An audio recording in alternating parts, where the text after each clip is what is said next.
Hey, this is Neil from the Aussie Online Entrepreneurs, and in today's video I've got a great way for you to see how many people, how much of a bigger demographic, how big a marketplace there is before you actually decide to get into it. Now, before I get into the video, make sure that you like this video, subscribe to my channel, and now let's get into the video. This is a great question, and I like the underlying idea behind it, which is to try and suss out where the market is. And again, we're going to kind of cover some of that in the next question I'm going to answer, which is all about Wolfgang and an update on what we did last week with Wolfgang's Facebook. Okay, so I'm going to update you on how that went.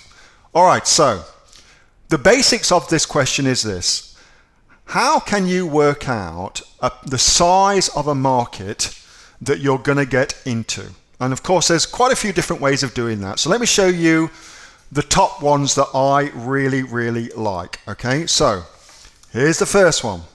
I'm going to give you the link for this. Okay, now if you're watching on the video, just type in "Think with Google, find my audience" onto Google, and you'll find it. Send to all. So, well, what are we on? In-market audiences. So there's two options here. You can do affinity audience. So that's people who are closely interested in what you're selling. By the way, if you've ever felt that YouTube or Google Ads are listening in on what you're saying because they're suddenly presenting advertisements to you for shit that you've only had a conversation about, that's what affinity audiences means. It means that people who Google has spied on talking, that's where it comes from, all right? Anyway, let's go with in-market audiences because that's more of an indicative approach to what we're doing. What are we on? Beauty products and services, that'll do. So let's suppose she sells in beauty products and services. So I click on start, bada boom, bada bing. All right, so now, I don't know, skincare, let's go and do skincare. So I've got some options, look, of what I can go and sell. So now I'm given some really unbelievable demographic and market share size information, okay? Absolutely freaking awesome. So you can use that as one to tell you some extra information. I like that a lot. What was the one we were just on? We were just doing it was a beauty product, wasn't it? So if we go to health and beauty, so let me get the next one up. So this is shopping.thinkwithgoogle.com. I'll give you the link for this one too. Send to all. And again, I can now start to get a sense. So I can set obviously here, United States, the shopping season. I can set all that. Whether it's for Mother's Day, which has just gone, of course, in Australia. So if we just do Australia. Come on, you bastard. Oops. Oh, it's only going to let me do bloody USA. That's because of this account that we're using. I do apologize. That's just because of the account we're using and where it's all done. But that will give you some ideas as well for things you can go look at within that particular thing. Let's have a look for one more. Father's Day, which is coming up in that particular territory. Insufficient data in health and beauty. That makes sense because most dads are not health and beauty shopping. So that's another one that I use. The other one I use is Audience Insights in Facebook.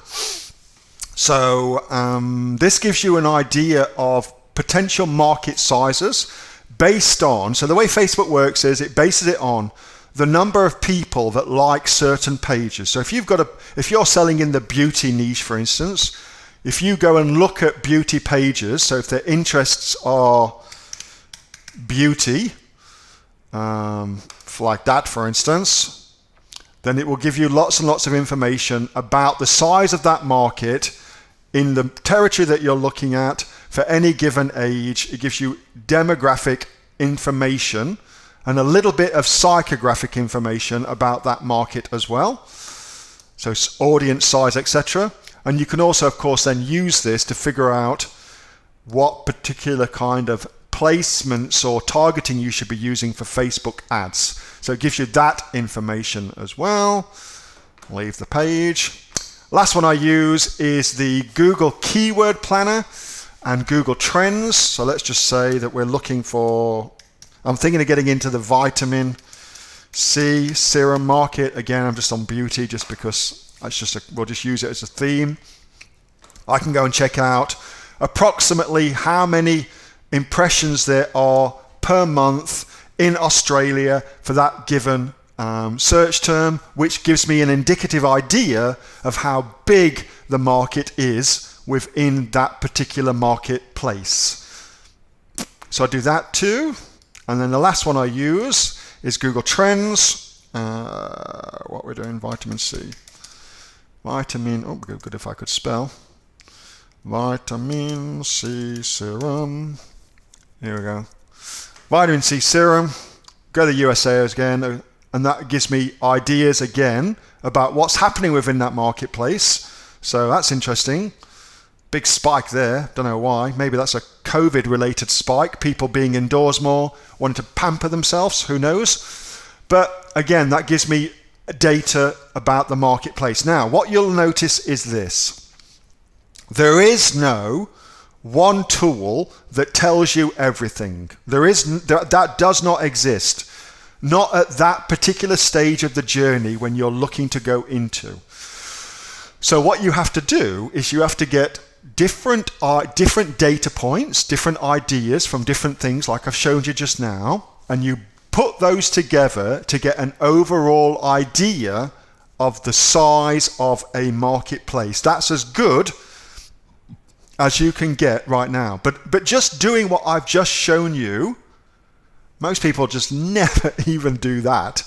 They never even do that. So, you can get an inordinate amount of great information for free just by doing that will guide you in your decision-making process about a particular market niche. Hope that helps, Matea. Good question. I like that one a lot. Hey, thanks so much for watching that video, and I hope that you got some massive value from it. Before you go, do you live in Australia? If you do, this is for you. Would you like to learn how to sell things on Amazon here in Australia? Would you like to know what sells really, really well and what sells for the maximum amount of profit? Would you like to know where you can source those products from, whether that be in China or here in Australia, and how to source them so you pay bottom dollar and get maximum value for what you're doing?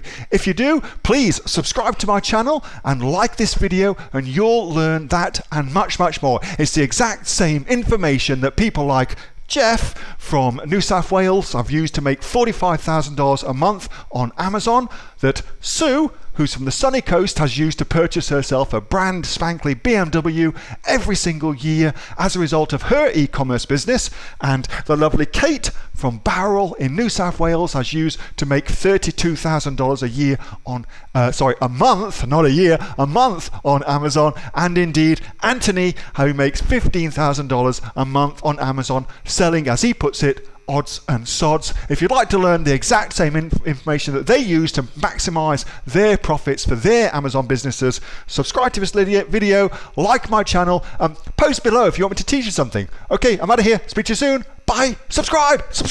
Do it now.